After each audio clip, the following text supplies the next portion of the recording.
Mark Leslie is the author of more than 30 books and numerous anthologies. He has about 3 decades worth of experience in book selling and publishing, so he is truly a seasoned industry professional. Don't go away, we'll be right back with Mark Leslie's book, Lover's Moon.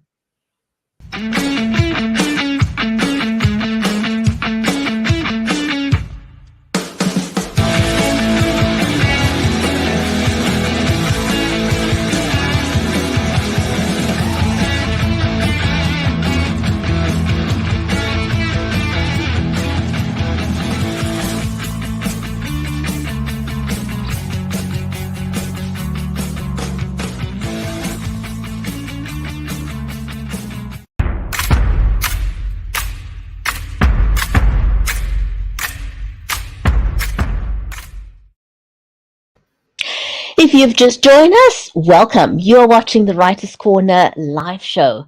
If you follow us, you'll get notified when we go live, so don't overlook doing that. I'm your host, Bridgetti Lambanda from Cape Town in South Africa, and in today's show, we're going to be talking to the amazing professional Mark Leslie. He's got a wealth of information to share with us if you are looking to become an author. He's got 3 decades of experience behind him. Now, our show today is brought to you by StreamYard, Creative Edge, and BeLive Media. So, warm welcome. Whether you're watching us over on Amazon Live, on YouTube, on Twitter, on Twitch, on Amazon Live, a warm welcome, regardless of where you are watching. Feel free to comment. We are watching the comments, so please feel free to say hello. If you'd like us to give you a shout out on the show, we'd be happy to do that as well. Now, just before we invite our amazing guest for today, Mark Leslie, and also my amazing friend and co-host, Mary Elizabeth Jackson. Before we do that, as always, we've always got some tips and tricks for you, because since the pandemic, our one way in which we connect worldwide and globally when we're talking about our books or our brand is to do so online. And one of the things, or a few things that you can do to level up, because this is a method that's going to be used, I think, moving forward. And so what you want to do when you go live and you talk about your book, and I know if you're going live on Instagram or TikTok, for example, what you would normally do is hold your phone in portrait mode like that, which is 100% correct, because you'll be using the entire screen real estate if you hold your phone in portrait mode on TikTok or on Instagram. But here's a quick tip for you. If you're going live on Facebook, or on YouTube or any of the other social media platforms, go into your settings, regardless of whether it is an Android or an Apple phone. Go into your settings, turn off the screen rotation lock, and turn your phone into landscape mode. That'll get rid of those black lines. If you ever wondered what those black lines are on the sides, that'll get rid of the black lines. And now you can talk very comfortably, show your book, show your face, use your hands, be a little bit more animated. And if you're on the run, if you're in a hotel room or wherever you are and you forgot your tripod, and you can use any tripod because you do want to stabilize your phone. You don't want to make your audience seasick by having a phone that's not 100% stable. And you can take your pick. I mean, oh my goodness, there are tripods galore on the market. So really, you can take your pick when it comes to tripods. If you've forgotten your tripod, here's a quick hack. Take your phone, tape it to the window, use some sticky tape or sellotape or anything. And you know what? The best thing about that is you're going to have your phone 100% at the 90-degree angle, which is the correct angle, and you'll have front-facing light, which means that you won't disappear because you've got back-facing light. Front-facing light is your friend. If, however, you are going live on a laptop, for example, and you want to level up on that, get something like a lavalier microphone. There are tons of them. Take your pick. But that'll level up on your sound. And of course, if you've got background noise, you want to avoid background noise, take your pick. Again, this is my personal favorite just for fit, which is the Apple earbuds. The Shure ones are great. There's, again, tons of them, but that'll avoid background noise. So there's some quick tips for you. Now, let me introduce my amazing friend and co-host to you, Mary Elizabeth Jackson. She is an award-winning author herself. She's written numerous children's books. She's a ghostwriter. She's a disabilities advocate. Go and check out her latest release with Thornton Klein, Cheers from Heaven. She is an amazing author. So, Mary, welcome to the show. How are you today? I am well. It's so good to be here. And such great information for anybody who's wanting to look fantastic on camera, no matter where they are in the world. Because sometimes when we're traveling and we have an interview or a book thing, or who knows what we have going on, we want to look our best. So it's such great information. And I'm super excited to be here today. And I'm so excited about our guest and getting to hear all the good tidbits he's going to share with us today. Absolutely. In the over 4 years that we've been going, we've really sort of almost gone to the full gamut of kinds of authors that you can get. But it's very seldom that we get an author like Mark who's written over, he's got over 3 decades of experience. He's got a ton of books behind him. He's got a wealth of energy and information to share. He's a writer, an editor, a professional speaker, and he calls himself a book nerd. He says I like his that. first short, I know, right? For an author, that's great. He says his first story appeared in print in 1992, and he's as we said, he has got about 30 books to his name, 30 plus books to his names. He's written thrillers, fiction, paranormal, nonfiction, and he's done a couple of anthologies. And then he also writes about how people can become better authors. So I think let's give him a warm welcome to the show, shall we? Yes.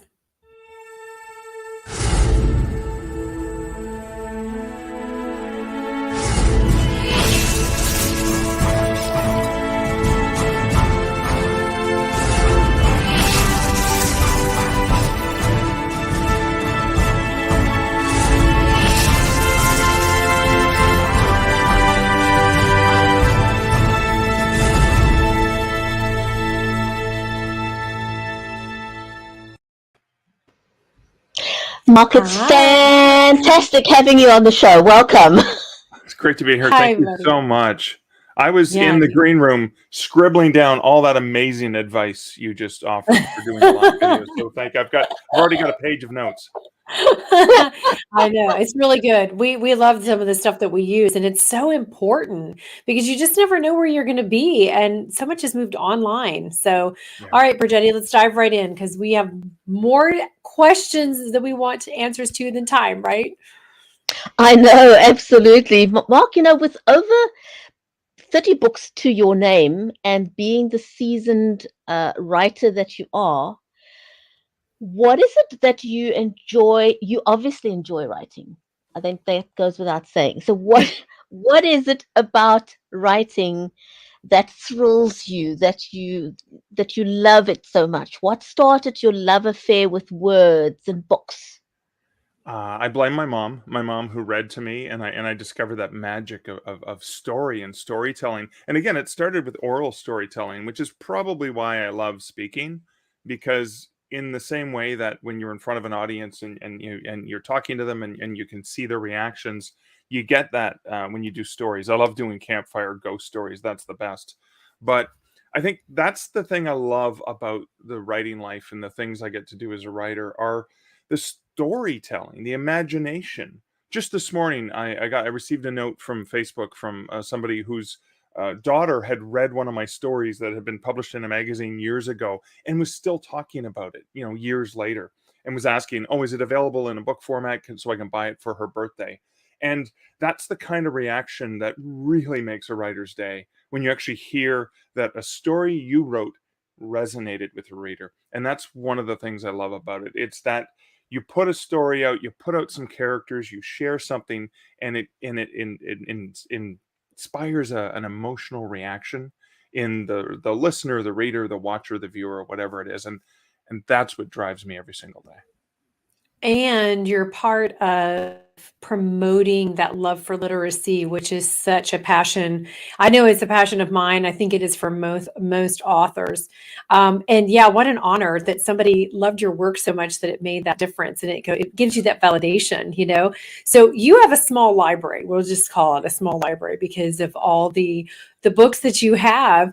Do you have a favorite anthology or book out of your, we'll call it your repertoire? Oh, my repertoire, not books that I love, like, my favorite. Yeah, no, yeah. What is your favorite? Well, I think you know what. Oftentimes, you have to love your most recent work because you're always really excited about that thing you put out. So I'm Lover's Moon is one I'm excited about, but I'm excited about it not just because it was a novel I wrote and I'm proud of it. It was a novel I wrote with a dear friend of mine, and I could never have written it without Julie's guidance, help, support, and just partnership in terms of bringing this together. It never would have happened. So it not only represents a work I'm proud of, but it represents a collaboration that was so unique and so fascinating. So yeah, I have to usually always go with the most recent release.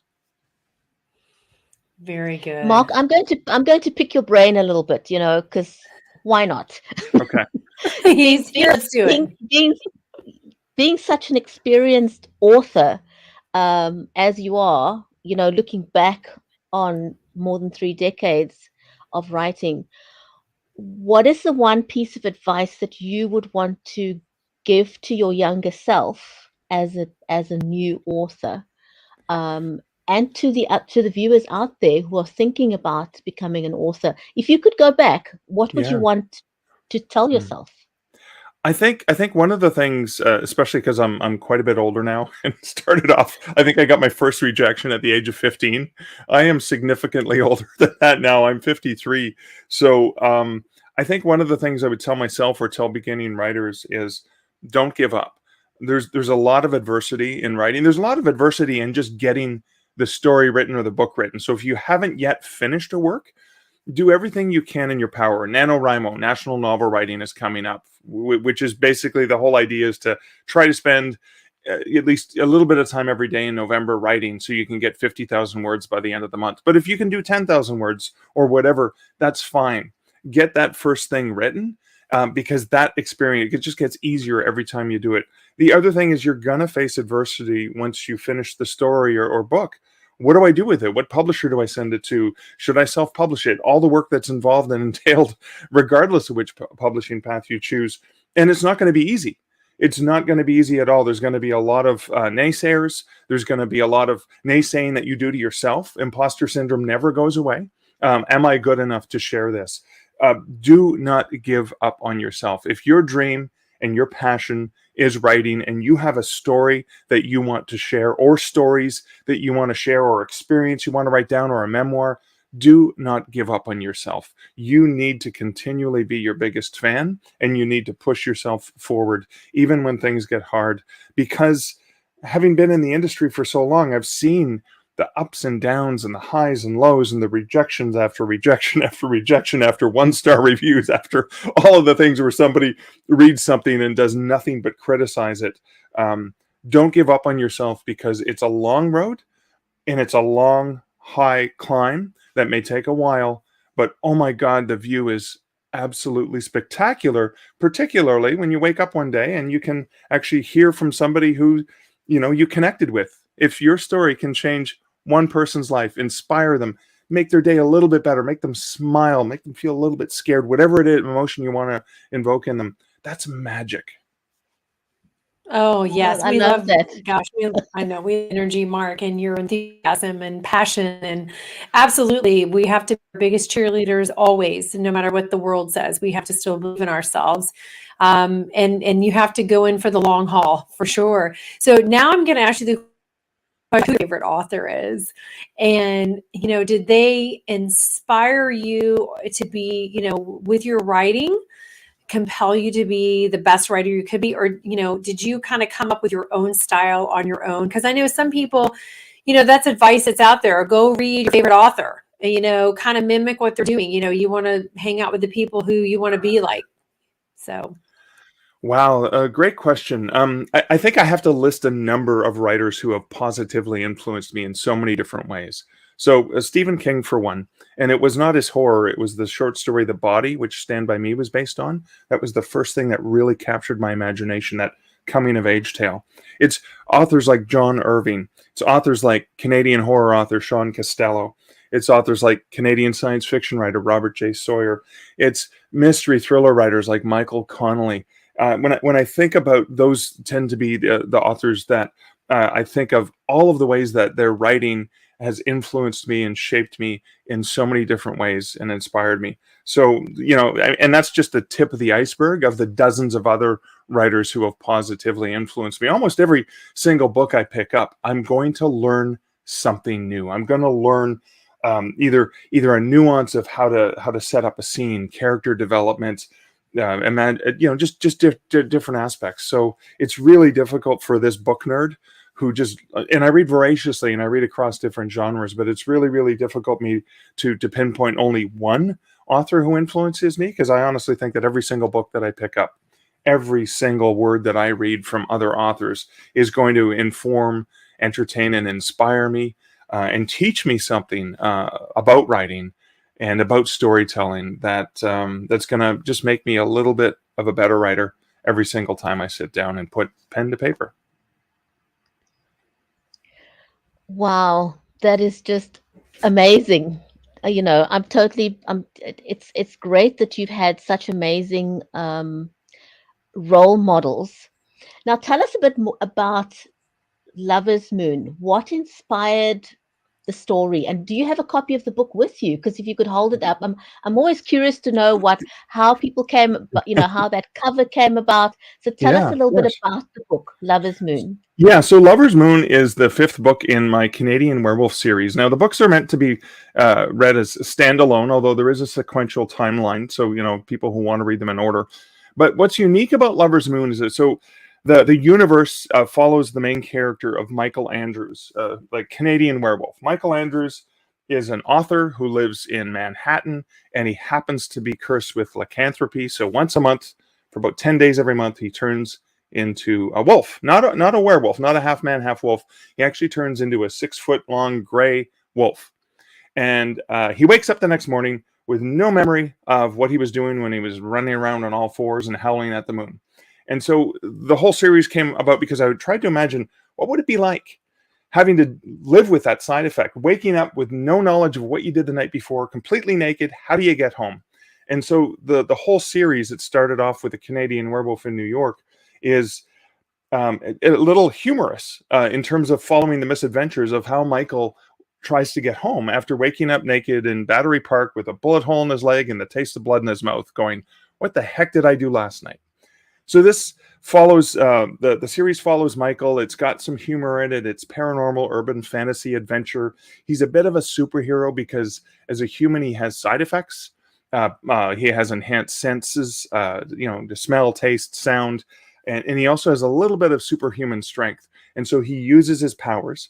Like myself, Michael grew up a huge fan of the Spider-Man comics. And so with great power comes great responsibility. He uses his powers to help other people. And that often gets him into some trouble. And so Gail is his best friend. And in the first book, she comes back into his life after about 5 or 6 years. And he identifies her as like this ex-girlfriend who broke up with him and dumped him because he kept having to lie to her. He never told her about the werewolf thing, and he was disappearing for 10 days every month. And she thought he was cheating on her. So they broke off. But she comes back into his life 6 years later and says, Andrews, I know you're a wolf. I need your help. My fiance's missing, and I know you can track him, because she figured out what his deal was. And so they're friends in the series. Michael's still madly in love with her, but they don't have a relationship. So there's this tension throughout the series. But what happened was my readers really wanted to know, well, Michael and Gail were both in love. They were a couple for a while. I want to hear that story. I want to read that story. And so I made a note that I would one day write the story. And I couldn't. I was having so much trouble because, like Michael, I put Gail up on a pedestal. I worship the ground that she walked on. And so I couldn't properly write Gail's perspective. I went and picked up books. Gwen Hades has a great book called Romancing the Beat.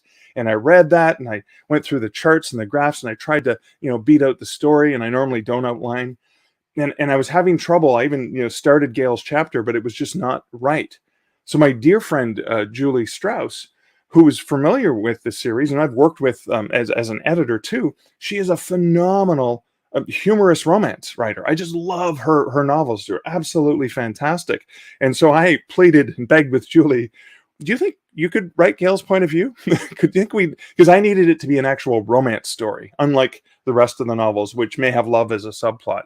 And Julie and I had several meetings. We mapped it all out. And it was actually March of 2022 that she sent this beautiful diagram of the month of March.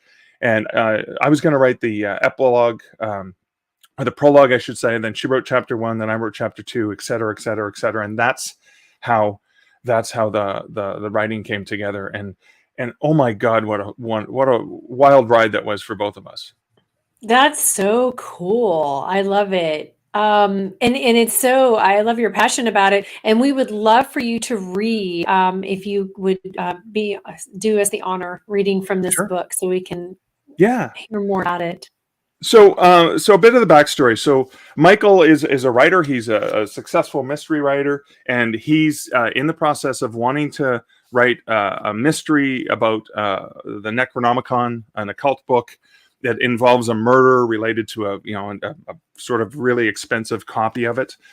And he needs to know more about this world. So his agent has hired Gail, who is an occult shop owner. And this is based on an actual occult shop. I actually said it at the Enchantments, which is in New York, a classic, a wonderful occult shop. But we call it Enchanting Magic because we fictionalized it. And Gail's the owner of the shop. And so the two of them are together, but they kind of are attracted to one another. So this is a little bit later. It's about halfway through the book where they're at the Algonquin Hotel in Manhattan, a phenomenal place where you can go and have cocktails, martinis before you go to the theater. And the Algonquin Hotel is where Michael lives. It's got a literary history. This is Dorothy Parker and the round table there and the humorists that used to hang out there. So Michael just loves hanging out in the ambiance. So this is the two of them, and they're having a discussion about the Necronomicon. And it's disturbing some of the higher end clientele that are there. So the two of them are there on sort of and again, they're not wanting to call it a date because it's a business relationship. So there's this tension between the two of them. So this is just that scene. So, this grumpy couple at the next table turns and just kind of is upset with them and is grumpy. So they're laughing together, and Gail says, "They look like they were born to be offended." "Should I go to apologize to them?" I asked. "You can take the boy out of Canada, but you can't take the Canada out of the boy," she laughed. "Now, leave Statler and Waldorf to stew in their misery. I'm glad they buzzed off." Oh, also, there's Gail's shop had a bee infestation, so they had been talking about bees as well, and that's where these puns come into play. I let out another burst of laughter when she used the names of the two cantankerous old men who consistently jeered at and heckled the performances of the Muppet Show from their balcony seats. "You really need to beehive yourself," I said. "Wasp on earth are you talking about? I'm sitting here minding my own beeswax." We were laughing uncontrollably at the stupidest of jokes and a string of puns that had gone on far too long, a long time ago. But the release of the tension felt incredible. If we hadn't been laughing, I think my head might have exploded.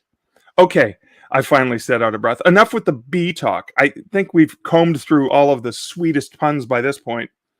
She didn't laugh at that. I didn't even get an eye roll. "No more bee talk," she agreed. Then a mischievous grin came over her face. "Why don't we talk about the birds and the bees?" "Mrs. Robinson, you're trying to seduce me, aren't you?" Gail grinned at that reference to the Dustin Hoffman movie. "Cuckoo, cuckoo," she said. "I may have been trying to do just that exactly." Her phone vibrated on the table beside her martini. She looked at it, then looked at me. "That's Isabeau, isn't it?" I asked. "Yeah, she's checking in to make sure I sleep alone tonight." "She's a good friend. She's looking out for you." "Yes, she is." She picked up her phone without looking at it and stood up, slipping it into the back pocket of her jeans. That text was perfect timing. We should call it a night, because if I don't leave now, I swear I'll break my vow of chastity all over you like an egg on its way to an omelet. And then I'd have to answer to Isabeau. And I'd have to worry of her coming after my private parts with a rusty spoon, I joked, mimicking the defensive gesture of covering my crotch with my hands. I stood up. We faced one another. I was reminded of standing so close to her earlier this afternoon and how intense it had felt. Not to mention how hard it had been to pull myself away. I really enjoy our time together, Gail. Me too, she said. Have a good night, I said, leaning in to give her a hug. She moved into my arms for a warm embrace. I swear I felt intense tingling at every point of contact between us. There were hundreds of nerve endings across my body, tearing around and screaming good vibrations. The hug lasted a full beat, then another. I wasn't willing to let her go just yet, and I squeezed a little harder. Breathing in the combination of the sandalwood and vanilla scent of her hair this close hypnotized me. Feeling her against me was even better than I had imagined, and I had imagined it a hell of a lot in the past several days. She didn't let go either. Her own arms tightened a bit more. Another beat passed. This is nice, I said. It is. See? A nice hug. Chastity intact. It's all good. I could stay like this all night. Me too. It's perfect. Yeah, she breathed, except there's this one problem. What's that? Are you sure you're Canadian? Why? Because I didn't think Canadians carried guns. What? I started to pull back from her, confused. She let out a giggle and reached down with one hand on the back of my butt and pulled me back in tight against her so my hardness pressed against her thigh. Oh, I said, yeah, that. I'm always happy to see you. Ecstatic even. Oh, don't worry, I can tell. But you know what would make me happy? Perhaps even more ecstatic? Tell me, I whispered into her ear, a little more forcefully than I had intended. She pulled her head back and looked up in my eyes, her breath hot on the top of my throat. If I could stop wondering what it would feel like to kiss you. Oh So, a my little bit of romance goodness. there Oh for you. my goodness. Oh my goodness. Do you do audiobooks? Well, Julie and I read the audiobook, and in Good. the audiobook version of this, she does Gail's voice, and she does it way better, obviously, than I do. Wow, that was great. Wow, that really pulled us in. Yeah. Yeah, no That's the pun whole idea. intended. Will he No kiss pun her? intended. Will he kiss her? I know, right? She grabbed his butt and pulled him in. Yeah, it's I great. cleaned it up And for you your know, audience, by the way. okay. Well, and you know what I love? I love the back and forth banter that is something that would actually happen between two people. So it's so realistic. That's what I love about it too. Thank you. Yeah. The whole Yeah, it was a bee lot of fun to thing, write. yeah, that was so cute. Oh, man. So, well, we just, oh my gosh, time is almost I know, time out. goes by so quickly. We're going to take a real quick break, and then when we come back, Mark, if you can just quickly tell us what's next for you, what can your readers look out for next?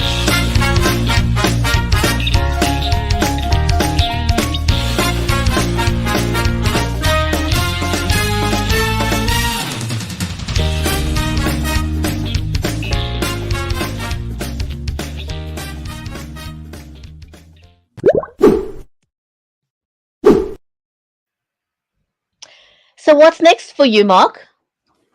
Oh, actually, for anyone who's familiar with the movie Planes, Trains, and Automobiles, this is the book John Candy was holding in the New York airport when Steve Martin's character first met him. Now, John Candy is a Canadian actor. This was described in the script as a pornographic novel called The Canadian Mounted. It's obviously a cheeky reference to Candy being Canadian.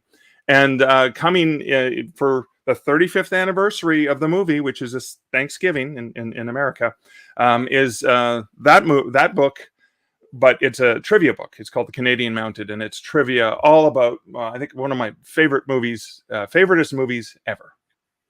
Awesome. Yeah, I'll have to go watch it now. It's been a long time since I've seen it. It's a Thanksgiving tradition. Absolutely. Gosh, it was so amazing to have you on today. Thank you. It absolutely was. Mark, thank you so much, and a huge big shout out And thank you to our live audience who've joined us today. And also a shout out to anyone who's watching this show on the rerun.